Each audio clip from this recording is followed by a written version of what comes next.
Class 10th कुछ ही दिन में आपके बोर्ड एग्जाम शुरू हो जाएंगे और अब आपके पास बहुत ही कम और सीमित समय बचा है और उस सीमित समय के लिए ये फाइनल रोड मैप, आखिरी रोड मैप, इस एकेडमिक ईयर का full and final road map आपको अप्रैल से मैं बताते आ रहा हूं। हर महीने हम टारगेट सेट करते हैं और टारगेट के हिसाब से काम करते चलते हैं।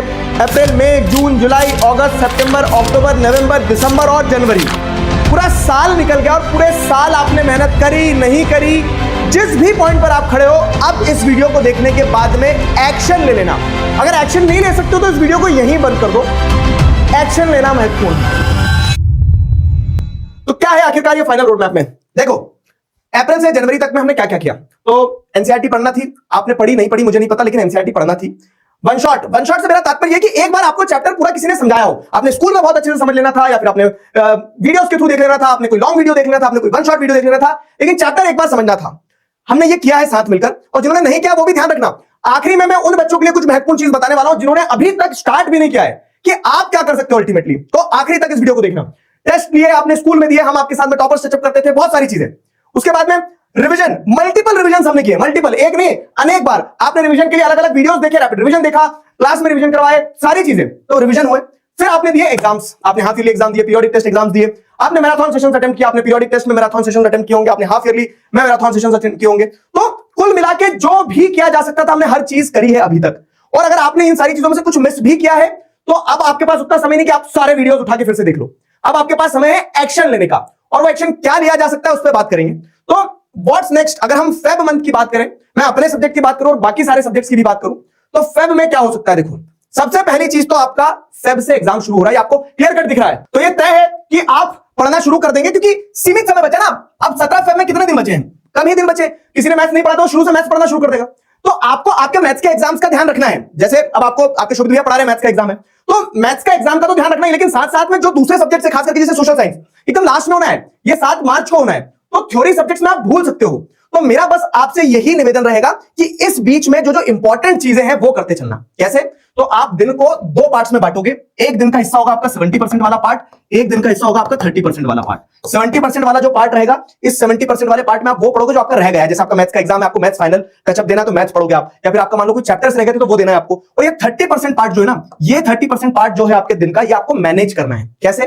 तो जैसे आपके लैंग्वेज सब्जेक्ट्स हैं, जैसे आपका साइंस है, जैसे आपका सोशल साइंस है, तो इन सब्जेक्ट्स को किसी तरह से क्या करना है ना, टच में रखना है। कैसे टच में रख सकते हो? तो उसका मैं तरीका बता रहा हूं आपको। कैसे टच में रख सकते हो? तो आपके जो शॉर्ट नोट्स हैं, आप उन्हें रिवाइज कर लेना।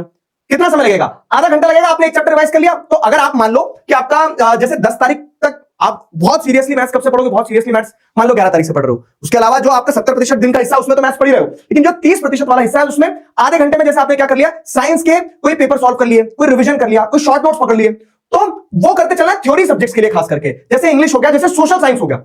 तो ये फाइनल रोड मैप में मैं आपको यही बताने वाला हूं कि बैलेंस करना ये ज्यादा जरूरी है इस टाइम पीरियड में। ऐसा ना हो जाए कि आप एक सब्जेक्ट में सब कुछ पढ़ रहे हैं तो आगे पार्ट है और पीछे सपाट है।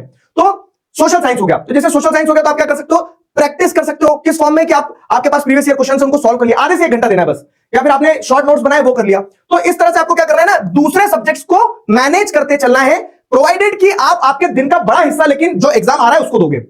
जैसे मैथ्स का एग्जाम हो जाएगा, फिर आपके सामने साइंस का एग्जाम है, तो अब आपको क्या है कि पूरा दिन का हिस्सा फेब में साइंस को देना है, और थोड़ा सा पार्ट जो दिन का है वो इंग्लिश, हिंदी और एसएसटी जैसे सब्जेक्ट को देना है, जिसमें आप क्या रहो कि वो टच बनाए रखो, पूरा ना भूल जाओ। समझ आया? तो और क्या कर सकते हैं? How to manage other subject. तो मैंने बताया प्रैक्टिस करना, तो आप जैसे प्रयास है, तो अब हमारी ये जो प्रयास बुक है, इस बुक का ऑब्जेक्टिव क्या था आपको ध्यान है ना, कि प्रयास में आप 20 मिनट 30 मिनट का टेस्ट पेपर है, तो एक टेस्ट लगा लिया, बेफिक्र हुए। तो इनफैक्ट क्योंकि ये इस टाइम पे इतना क्रूशियल है, इसीलिए हम बच्चों को क्या दे रहे हैं, 30% ऑफ भी दे रहे हैं आज और कल, 2 दिन 30% ऑफ है प्रयास पे। तो इस तरह से आप क्या कर सकते हो ना, दूसरे सब्जेक्ट्स को आपको मैनेज करते चलना है साथ ही साथ। तो दूसरे सब्जेक्ट्स को आपको साथ ही साथ मैनेज करते चलना है, प्रैक्टिस करना है, और ये आइडिया दिमाग में रखना है कि आप जिस सब्जेक्ट का एग्जाम है उसके चक्कर में ऐसा ना हो कि थ्योरी सब्जेक्ट्स को खास करके पूरी तरह से भूल जाओ। तीसरी चीज है फाइनल टचअप। फाइनल टचअप कैसे देना है आपको? देखो, तो अब क्या है ना, सिलेबस हो गया है सारे सब्जेक्ट्स में, लगभग अगर आपका सिलेबस हो गया है, जिनका न्यू उनके लिए भी बताऊंगा कुछ। तो अब क्या है कि जैसे मैं सोशल साइंस की बात करता हूं, तो सोशल साइंस में फॉर एग्जांपल आप मान लो कि जो स्लैश एंड बर्न एग्रीकल्चर है, तो स्लैश एंड बर्न एग्रीकल्चर को अलग अलग नामों से जाना जाता है। अब ये क्या चीज है? ये एक ऐसी चीज है जो रटना है, जो आपको एक तरह से क्या है, बार बार रिवाइज करना है, जो मेमोराइज करना है।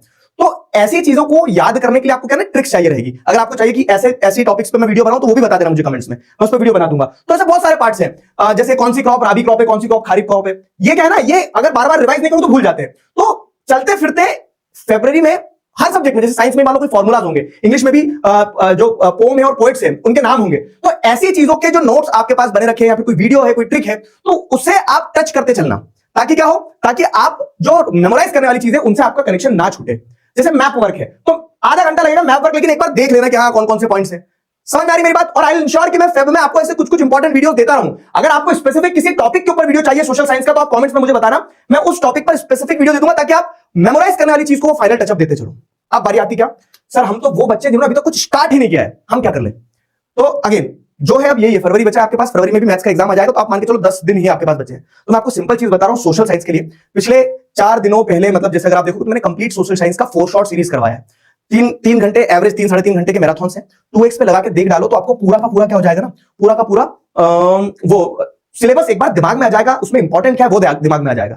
सिंपल बता रहा हूं, मैं नहीं बोल रहा हूं वन शॉट पढ़ो, मैं नहीं बोल रहा हूं एनसीईआरटी पढ़ो, नोट पढ़ो, कुछ मत पढ़ो, क्योंकि आपने स्टार्ट ही नहीं किया अभी मेरे लाल।